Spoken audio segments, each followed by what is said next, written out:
Hello guys, तो आज हम जा रहे हैं भागवत को। तो अभी हम कर रहे हैं बस का वेट। तो मुझे लग रहा है बस बस तो नहीं, बस वगैरह बस तो आई नहीं अभी तक। कहाँ आ रही है? तो अभी आ रही है कोई गाड़ी, तो इसी को मैं बोलता हूँ मुंडा भाई ना तेरे पाथर भाई ना मुंडा दा वो सच बोल चुकी नहीं हूँ। देखते इधर से देखते यार नहीं ये फुल रुकोते हैं इसमें चलते।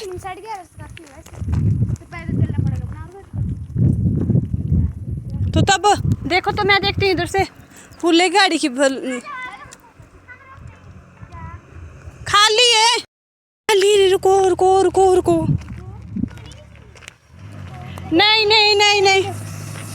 नहीं फुल है इसको नहीं रुको। तो अभी हम बस का इंतज़ार कर रहे हैं, पर ऐसा लग रहा है कि बस आज आने नहीं वाली, क्योंकि कभी आती भी नहीं ना वो, तो इस वजह से अब हमारे को लिफ्ट ही लेनी पड़ेगी। पर इधर गाड़ी वगैरह अभी एक ही गई थी तो चल देखनी पड़ेगी। लगता नहीं मेरे को ऐसे रुकेंगी।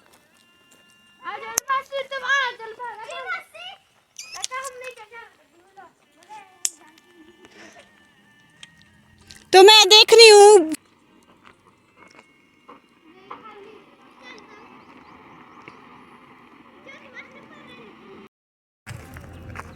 रुको, थैंक गॉड हमारे को गाड़ी रुक गई। मुझे लग नहीं रहा था कि ये रुक सकती है, पर ये बहुत ज़्यादा आगे जाके रुक गई हमारे को गाड़ी। तो हम बहुत ज़्यादा खुश हो गए। और इतनी धूप में तो चल पाना थोड़ा मुश्किल होता, बहुत ही ज़्यादा मुश्किल हो जाता है। और बस का तो कुछ पता ही नहीं होता। शुभम बोल रहा था कि कभी आती है कभी आती नहीं, कुछ कोई चांस नहीं बस का, कब आए कब नहीं।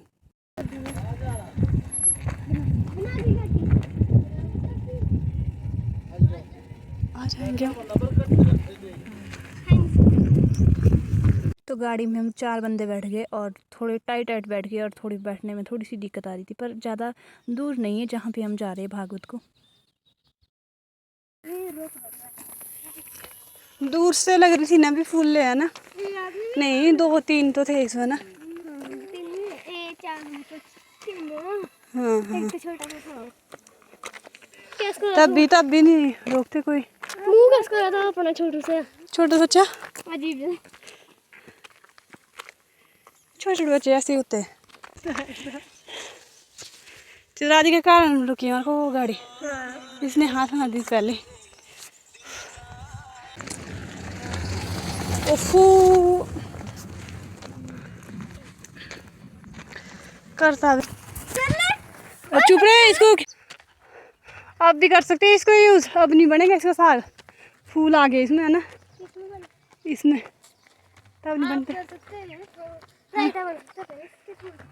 हाँ ये तो है, इधर साइड बहुत है। मैंने देखे हैं तभी तो मैं बोल रही थी देखो। नहीं अभी नहीं हुआ है सर। गाइस अब हम पहुंचने वाले हैं। तो इधर से है अभी सीढ़ियाँ बहुत सी चलने के लिए।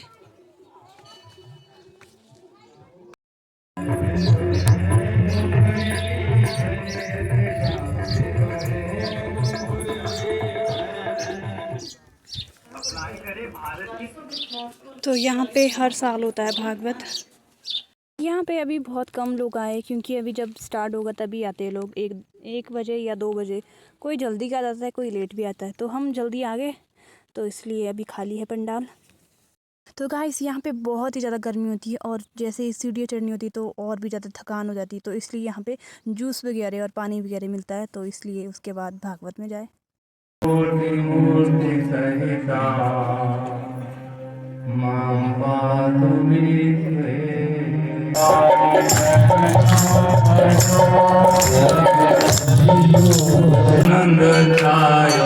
अयोध्या नगरी में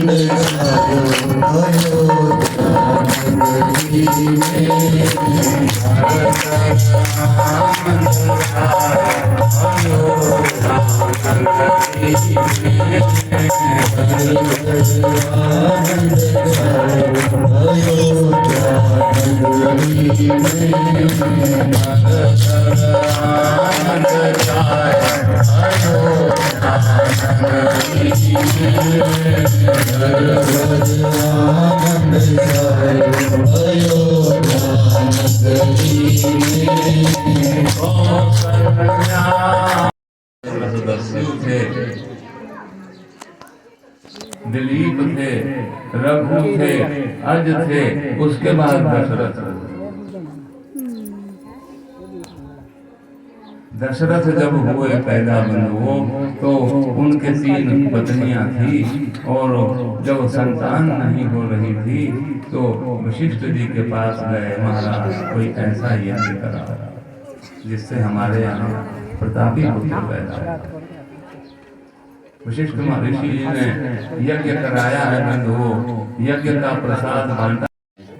पढ़ते हैं, पढ़ना है, मनन करना है।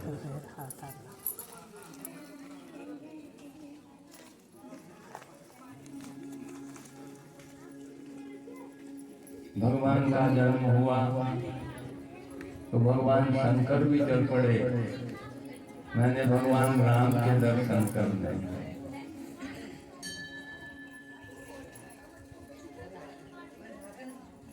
तो चल पड़े, प्रांगण में पहुंच गए, बड़ी जनता बैठी हुई थी, राम जी गोद में थे और राम जी रोने लगे। अगर मैं इसी रूप में गया, भगवान शंकर ने सोचा, तो सारी जनता भयभीत हो जाएगी। बड़ी कठिनाई हुई भगवान शंकर को, कैसे पहुंचूं मैं अपने रामावतार।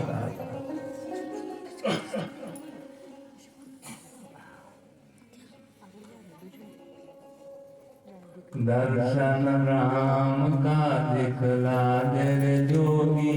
किए श्री राम, मर्यादा को निभाया है, इसलिए प्रभु का नाम पड़ गया मर्यादा पुरुषोत्तम राम। बोलिए मर्यादा पुरुषोत्तम राम।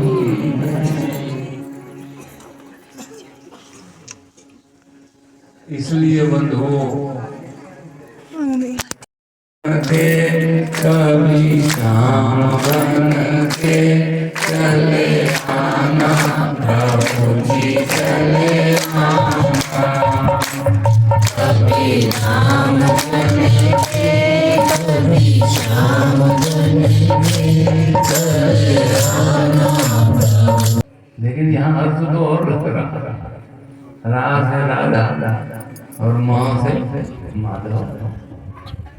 दोनों शब्दों में दोनों विभूतियां विद्यमान है, इसलिए उसका सबसे सरल है ये।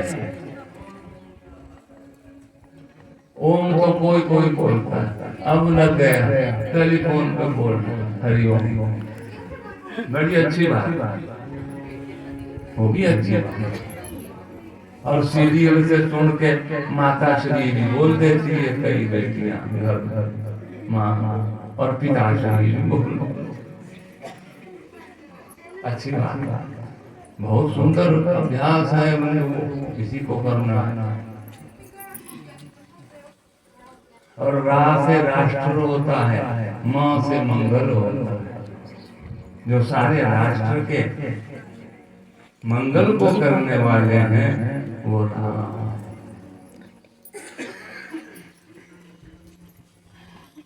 और जिससे रावण मरण होता है वो भी कौन है? राम।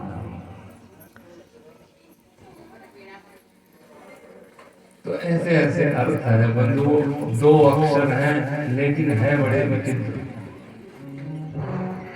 इसलिए इसका भजन होना चाहिए, हर समय कीर्तन होना चाहिए। कई संत जो है ना, इसी 2 शब्द को लाख बार बोलते हैं। देखा होगा आपने, माला चलती रहती है हाथ, हम सोचते क्या बोल रहे होंगे, इतनी जल्दी क्या बोल रहे होंगे।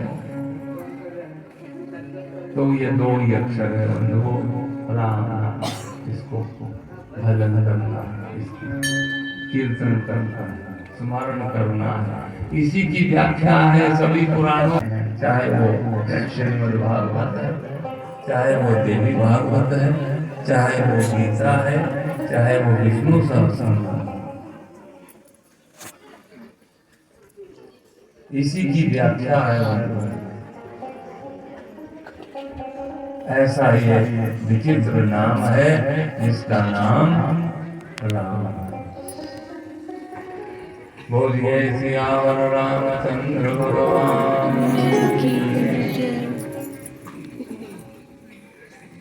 और भगवान राम जब जब प्रसन्न होते हैं, एक संत थे बंधुओं, आश्रम बना के रहा करते थे, 3-4 महात्मा वहां विद्यमान।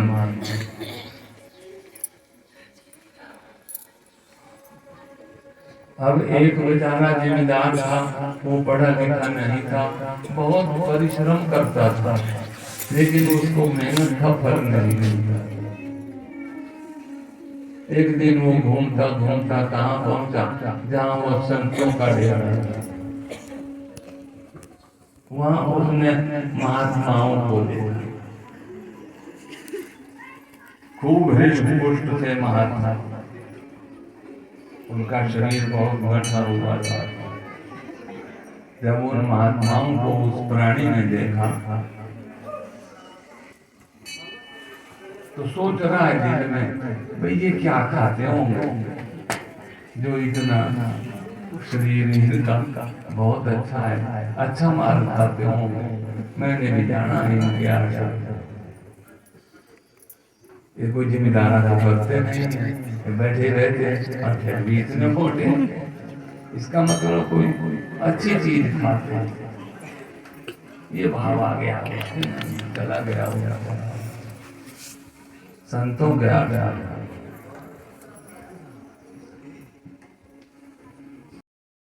हे मुनि महाराज, मुझे भी रख लो अपने आश्रम। महात्मा ने देखा ये कौन जीव है, हमारा जीवन तो बड़ा कठोर है, ये हमारे बीच कैसे रहेगा, ऐसा संत सोच रहे। लेकिन यदि मैं इसको नहीं रखता हूँ तब भी कष्ट होगा, ये सोचा उस महात्मा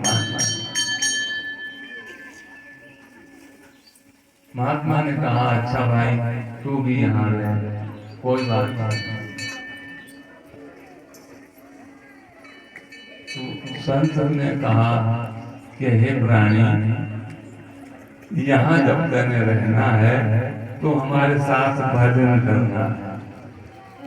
अब वो बेचारा पढ़ा लिखा नहीं, उसको राम बता दिया महात्मा कि ये बोलते रहना।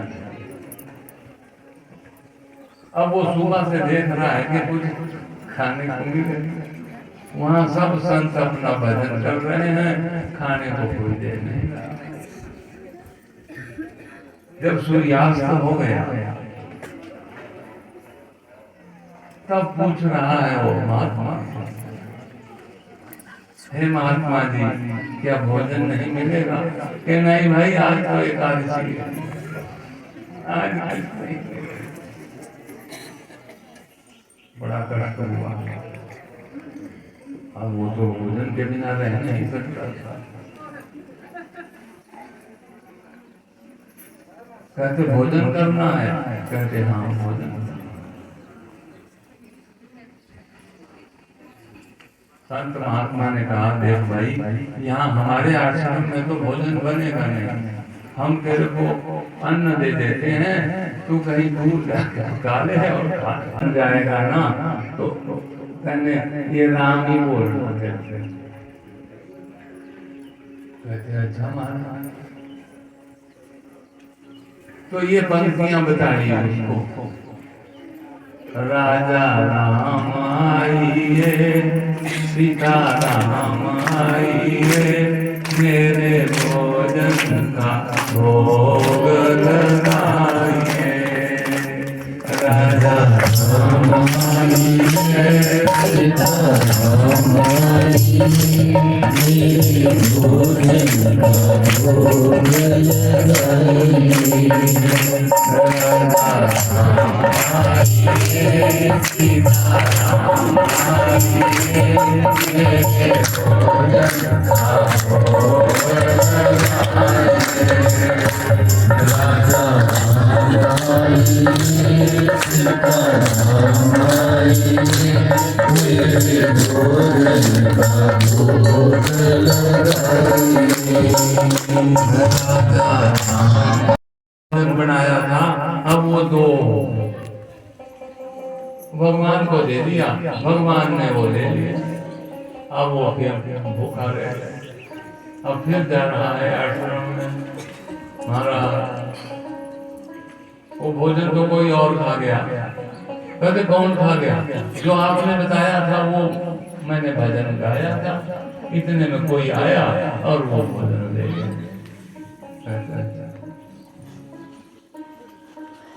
अब महात्माओं ने दो आदमी का राशन दे दिया कि जाओ भाई, अगर कोई आएगा तो उसको भी खिला देना, पहले भी खा लेना। अब वो फिर गया बेचारा, भोजन दो आदमी का बनाया और अब फिर प्रार्थना कर रहा है।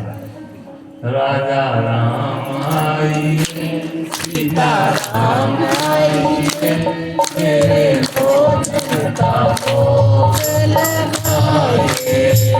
राजा राम आई, राजा राम आई, मेरे भोजन का भोग लगाइए।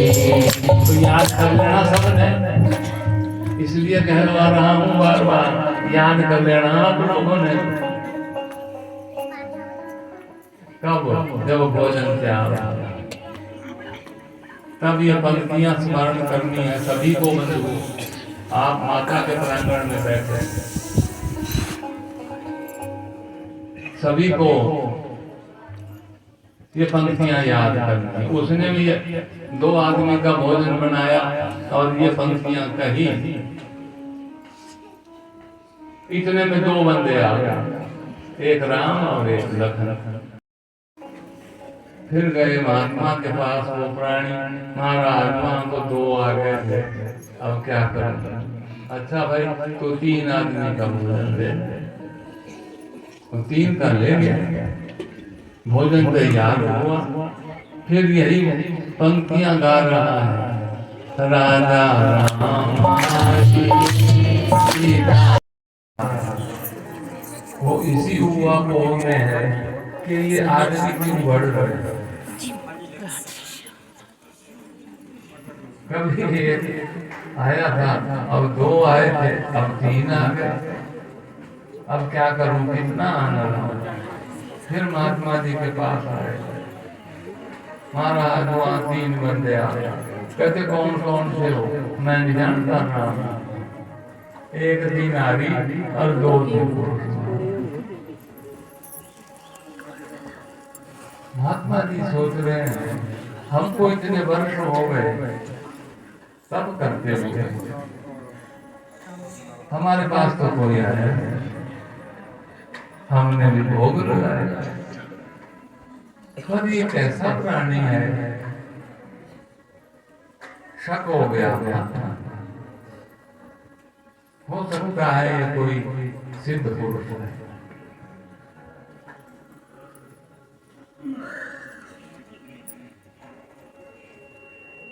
और फिर आ गया हो महाराज, तीन आ गए थे वहां के लोग भाई कोई चार का भोजन ले। वो चार का भोजन दिया और फिर प्रार्थना की है। राजा राम आई, सीता राम आई, मेरे भोजन का भोग लगाइए। राजा राम आई, सीता राम आई, मेरे भोजन का भोग लगाइए। उच्चारण किया तो 4 बंदे आ गए। हनुमंत लाल जी भी पधार गए।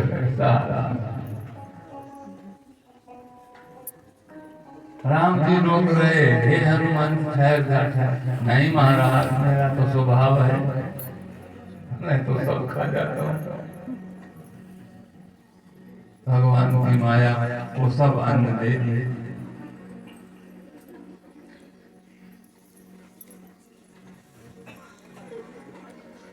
अब वो प्राणी फिर महात्माओं के पास गए और महात्मा से निवेदन किया, महाराज वहाँ तो 4 बंदे आ गए, मैं तो फिर खाली रहा।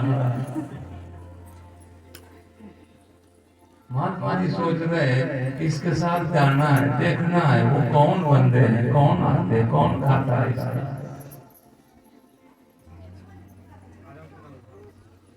फिर अन्न दिया है, फिर अन्न बनाया है और फिर प्रार्थना की है, राजा राम आइए, सीता राम आइए, मेरे भोजन। भैया सीता भी पहुंच गई, हनुमान जी भी, भरत भी, शत्रुघ्न भी, सब आ गए। ला भाई भोजन दे। अब भोजन रखा है। अब बोला मेरे से नहीं पकाया जाता, खुद पकाओ और खुद खाओ।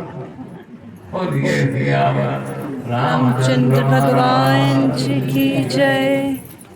ये भाव जब भरत का देखा उन लोगों को, तो भरत जी भंडारा बनाने लगे और हनुमान जी पूंछ से चौका लगाने लगे और सीता मैया माट में लगी।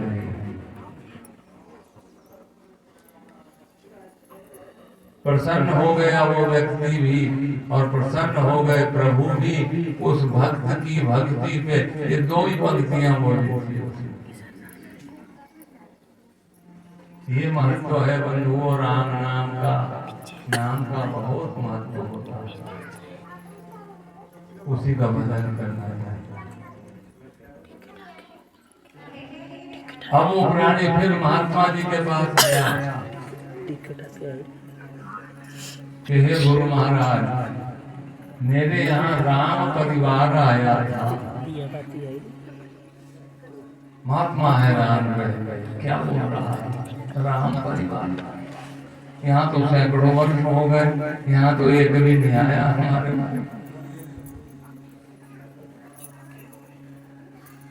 इसलिए बंधुओं, सरलता होनी चाहिए जीवन में, हमेशा याद रखना। सरलता में बड़ा सुख है। सरल भाव था उस व्यक्ति का, अबोध बालक था वो, अबोध प्राणी था। महात्मा ने अन्न में भगवती की आराधना, भगवती की पूजा करनी चाहिए। कुछ ना हो सके तो कम से कम 3 कन्याओं का पूजन ही कर देना चाहिए। और एक बात और याद रखना, जब कोई विपत्ति पड़े जो असहनीय हो, सहन करने लायक ना हो, तो बस कन्या पूजन कर, साधना हो जाएगी, सब काम सफल हो जाएंगे। ऐसे माता की आराधना का फल है। बोलिए जगत जननी जगदम्बा मैया की जय। इसी प्रकार से अपन को एक है, पहली है राधा और दूसरी है लक्ष्मी और तीसरी है सरस्वती और चौथी है दुर्गा भगवती और 5वीं है बंधुओं सावित्री। 5 ही शत्रु है हमारे, उनसे बचना हो तो इन 5 का स्मरण करना चाहिए। राधे राधे जपा करो, कृष्ण नाम रस पिया करो।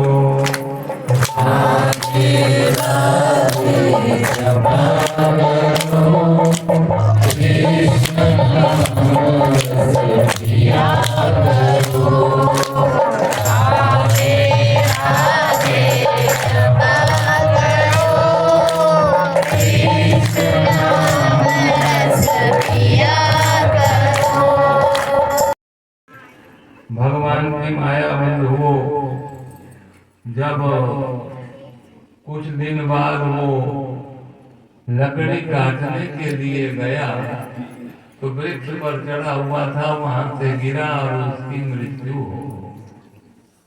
बड़ा कष्ट हुआ सावित्री।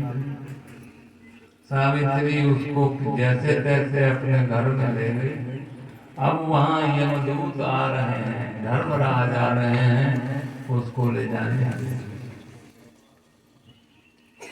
जैसे ही धर्मराज आए, सावित्री ने रोक दिया, हे धर्मराज, ये मेरे पति हैं, मैं इनको नहीं ले जाने दूंगी। अगर इनको ले जाना है तो मुझे पहले ले जाओ, उसके बाद ये आए। धर्मराज बहुत समझाया सावित्री को, लेकिन सावित्री नहीं मानी और सारा योग भी बता दिया धर्मराज ने, वेदांत भी बता दिया, लेकिन सावित्री नहीं मानी। भगवती की आराधना की है भगवती सावित्री, और भगवती की आराधना से धर्मराज को भी जीत लिया इसने, सावित्री ने। और भगवती की आराधना से उसके पति फिर से जीवित हो गए। बोलिए सत्यवान सावित्री महारानी की जय। ऐसा भजन किया था। सत्यवान की पत्नी सावित्री भगवान की माया बंद हो। इसी प्रकार से अब भगवान की जो पत्नियां थी उसमें एक पत्नी जो थी उनकी वो थी लक्ष्मी, दूसरी थी गंगा। बोलिए गंगा मैया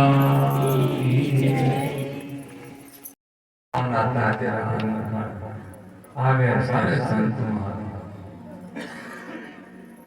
और उसने यही पंक्तियां गाई। राजा राम आई, सीता राम आई,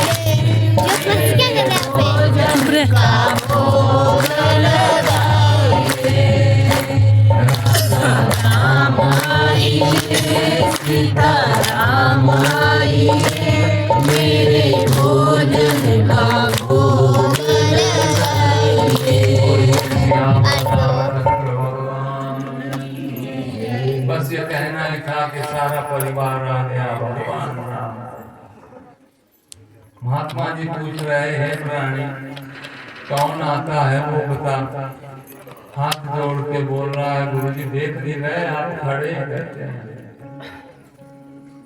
कि ना भाई हमको तो नहीं दिख रहा। इतने में एक संत आए, प्रभु का ही स्वरूप थे। उन्होंने कहा कि हे प्राणी तेरा स्वभाव सरल है, महात्मा के स्वभाव में अभी कमी है, वो सरल नहीं है। कि सरल किसका स्वभाव होता है बंधु? स से सीता, र से राम और ल से लक्ष्मण। जब प्राणी के अंदर ये तीनों का ध्यान नहीं होता तब वो सरल नहीं होता। जब इनका ध्यान हृदय में होता है तो व्यक्ति सरल बन जाता है। हमें सरल कौन नहीं बनने देते? काम है, क्रोध है, लोभ है, मोह है, मद है और अहंकार। ये हमारे हृदय में प्रभु को नहीं रहने देते। इससे बचना है तो प्रभु का ही भजन करना है। ये तीनों ही भगवान के पास बैठी हुई थी। लक्ष्मी, गंगा और सरस्वती। तो एक बार की बात है कि तीनों हरि के पास जैसे बैठी थी तो गंगा ने मुस्कुराकर विष्णु की तरफ देखा और उसके उत्तर में विष्णु भी उसकी तरफ देखकर मुस्कुरा दिए। उनके इस व्यवहार पर लक्ष्मी ने गंगा को क्षमा कर दिया, परंतु सरस्वती जो थी वो क्रोधित हो गई।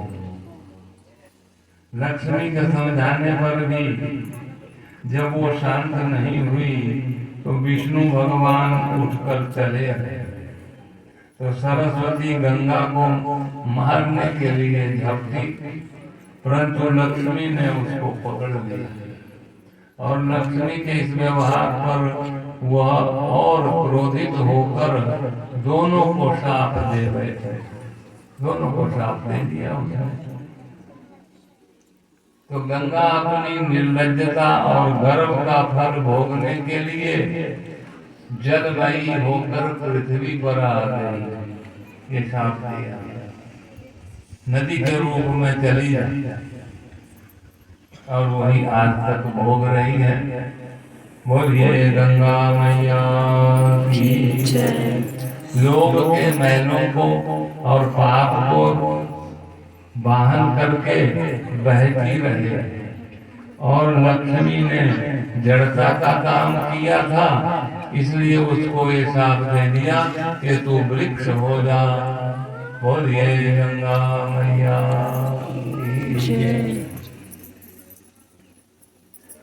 अब ऋषि लोग प्रार्थना कर रहे हैं, गंगा किनारे में तो दुआई नहीं है, ये मुंह से निकलने वाली बद्दुआ है, उसको शाप बोलते हैं। वो न बोल बैठना, प्रभु का स्मरण करना, ताकि वो अपशब्द हमारे मुख से न निकले।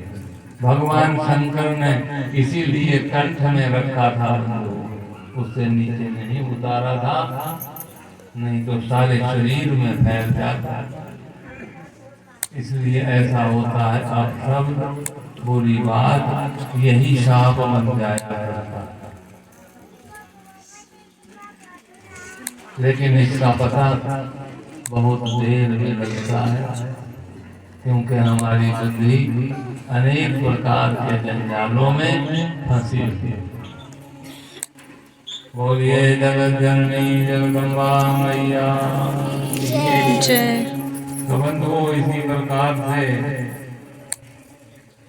अब ये जो शाप दिया था कि तू वृक्ष बन जा, तो ये वृक्ष कौन है? ये है वो तुलसी। ये शाप था जो आज भी माता भोग रही है। भगवान की माया बंधु एक गोप थे जिनका नाम था शंखचूड़, उनके साथ तुलसी का विवाह हो गया।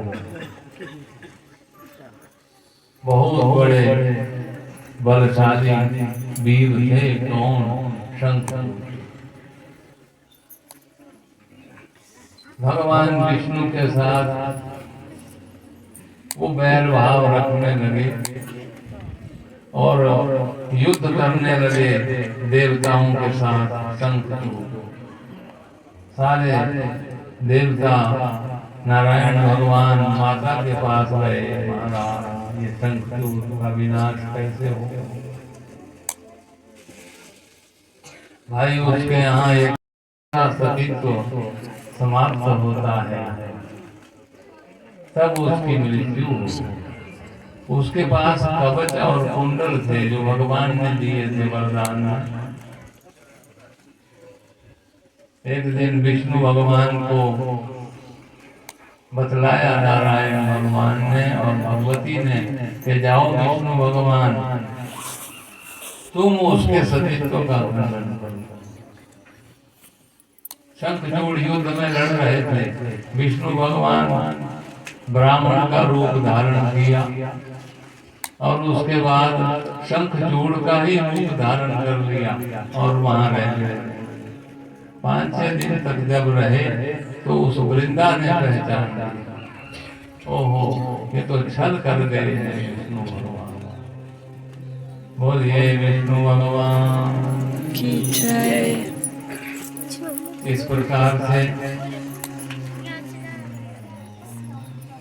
विष्णु भगवान को जब यह पता चला वृंदा को कि ये विष्णु भगवान है, तो शाप दे दिया, तुम इतने कठोर दिल के हो इसलिए पत्थर बन जाओ। विष्णु भगवान ने भी शाप दे दिया कि जा तू भी वृक्ष बन जा। दोनों के शाप होते वो सिद्ध हो गए। भगवान विष्णु जो थे वो पत्थर बन गए शालिग्राम, और जो वृंदा थी वो वृक्ष बन गई तुलसी। इसलिए तुलसी और वृंदा शालिग्राम का नित्य संबंध है। तुलसी पत्र से की गई शालिग्राम की पूजा बहुत फलवती करी गई। बोलिए वृंदा महारानी की जय।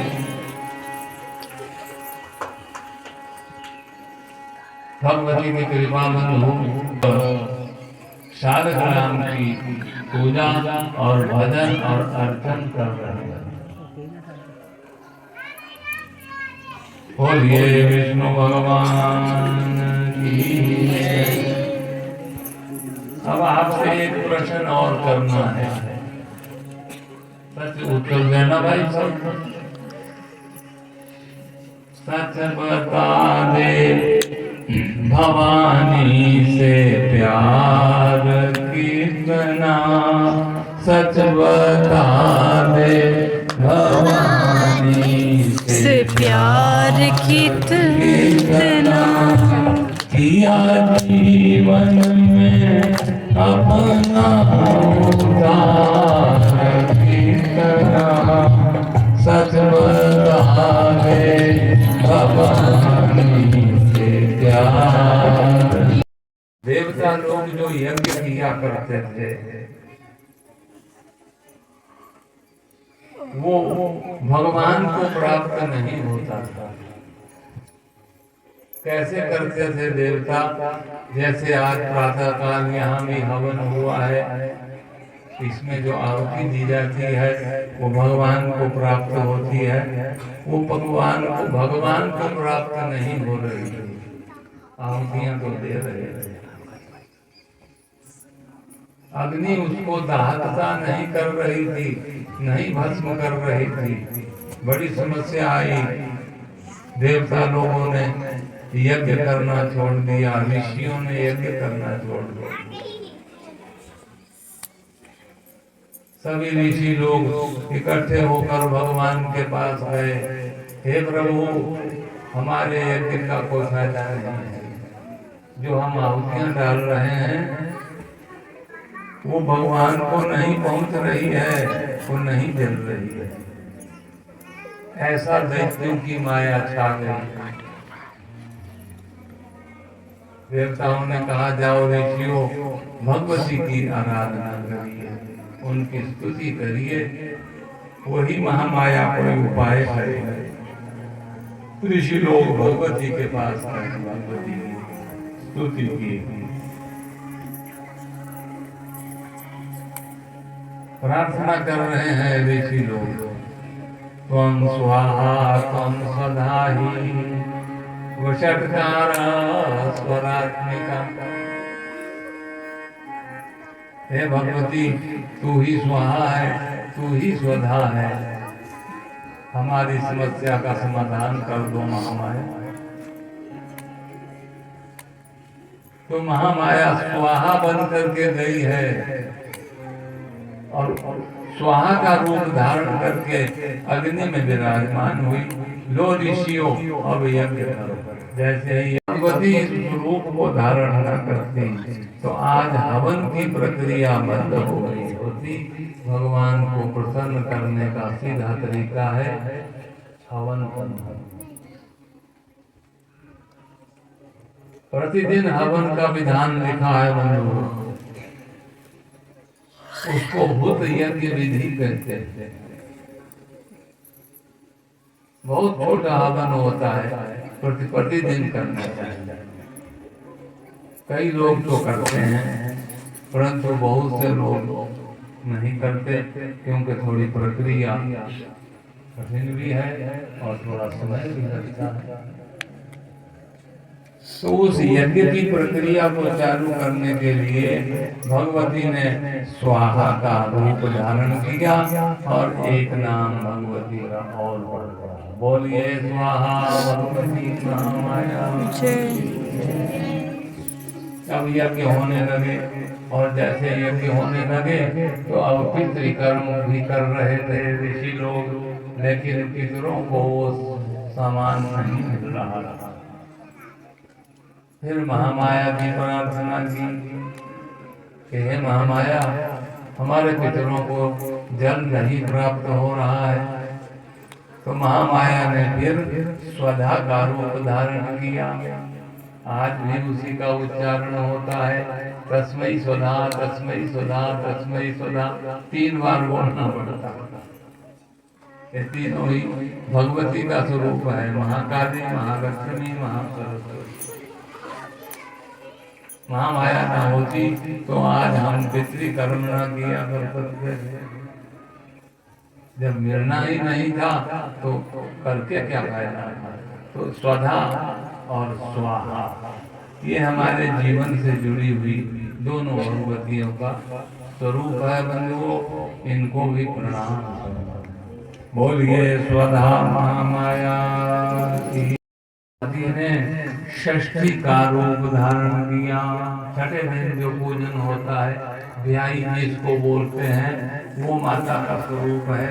बोलिए षष्ठी महामाया की जय। तो ऐसा हम सभी को करना चाहिए।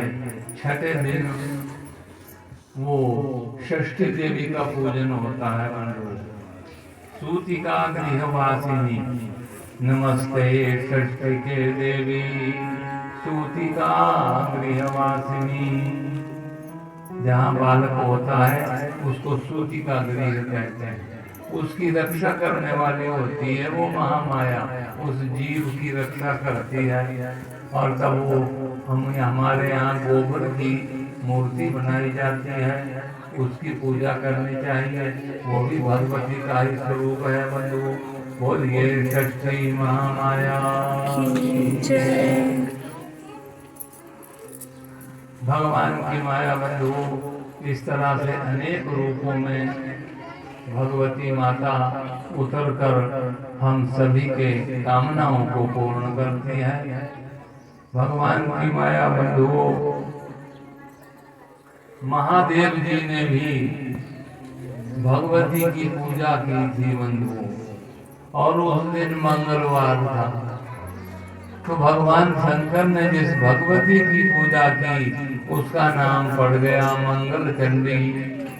बोलिए मंगल चंडी भगवती की जय। अब भगवान शंकर प्रार्थना कर रहे हैं, रक्ष रक्षा जगन्माता देवी मंगल चंडिके, हारि के विपदांग राखे, हर्ष मंगल कारिके। ये भगवती मंगलवार के दिन के लिए आराधना हुई है, इसलिए करेगी और हर्ष और मंगल कामना ही देगी। वहाँ हर समय खुशी ही रहेगी। ऐसे भगवती को स्तुति की है। हर्ष मंगल दक्षे जाओ, हर्ष मंगल दाई के, शुभे मंगल दक्षे जाओ, शुभे मंगल चंडिके। शुभ फल ही देने वाली होगी। पूज्ये मंगलवारे च मंगलाभीष्ट देवते, पूज्ये मंगल भूपस्य मनुवंशस्य संततम। मंगलवार को जो तेरी पूजा करेगा वो मंगल को ही प्राप्त करेगा, शुभ कर्मों को ही प्राप्त करेगा। मंगलाधिष्ठात्री देवी मंगलानां च मंगले प्रति मंगलवारे च पूजां दत्त्वा गतः शिवः। प्रत्येक मंगलवार को इस मंगल चंडिका भगवती की पूजा करनी चाहिए और ध्यान करना चाहिए, मंगल कामनाएं होती है। प्रथमे पूजिता देवी शिवेन सर्वमंगला